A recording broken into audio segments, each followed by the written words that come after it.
We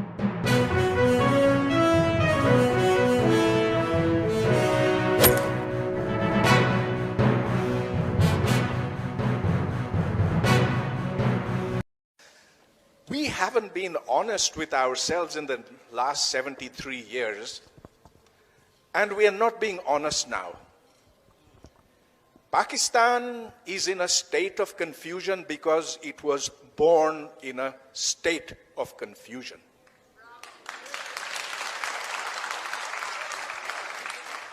The basis of Pakistan, as articulated by Muhammad Ali Jinnah, was that there are only two nations that live on this subcontinent.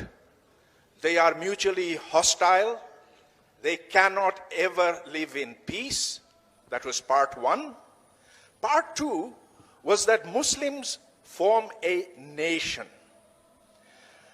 Well, the first is, given Narendra Modi's ascent to power, something that we can talk about, that hostility exists between religions, and between Hinduism and Islam, there was a particular kind of hostility. So we can talk about that. But the second part is completely nonsensical. If Muslims formed a nation which could live at peace with every part of that nation, we would not have Bangladesh.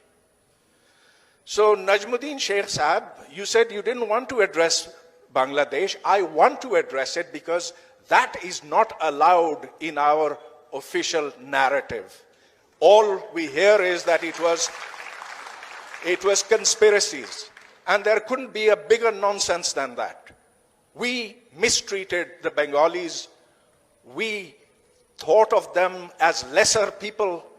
We exploited them, and then we massacred them. Why don't we talk about that? Now, if Muslims could always live in peace together, you would not have the separatist movement in Balochistan, which again nobody is allowed to mention. You would not have Manzoor Pashtun arrested and all the PTM leadership arrested today, and all those who go to their rescue also arrested, as they were 2 days ago. This establishment is terrified that there is more than one kind of Muslim in Pakistan. This establishment cannot live with diversity. Now, all this goes back to the idea that somehow if Hindus and Muslims could be separated, then there would be nirvana, there would be utopia. Mr. Jinnah, who we all hold in such great regard, is the founder of Pakistan, but he never was able to put down what that Pakistan was to be. He never wrote a single research paper. He never wrote an essay. He gave a lot of speeches which at different times said very different things.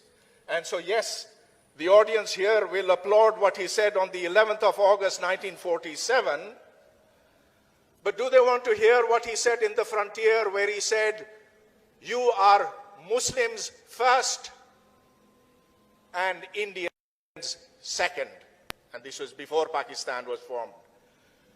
In 1948, here in Karachi, addressing the Bar Council, he said, "This will be a land where Islamic law will be applied." He didn't have an idea of Pakistan. I'm sorry, although many of you believe that he did not. In 1945, when he was asked by Maulana Madani, "What will Pakistan be?" he said, "Don't worry about that now. We have plenty of time. When we achieve Pakistan, we'll see what it's going to be." So there was nothing about how you would get rid of Jagirdari. There was absolutely no mention at all. Would Pakistan be a federation or a confederation? Nothing on that.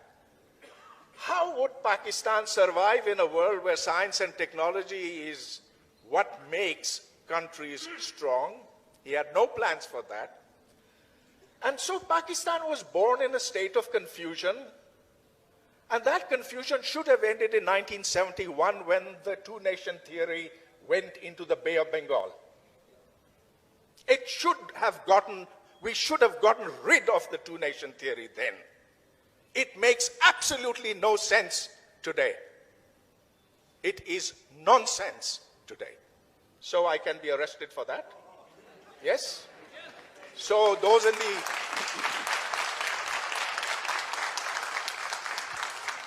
What we need is a Pakistan that is built upon common interests of the people of Pakistan, which must include the Baloch, the Sindhis, the Pathans, the Punjabis, the Gilgitis, Baltistanis, everyone. This is not a country that was made for the armed forces of Pakistan.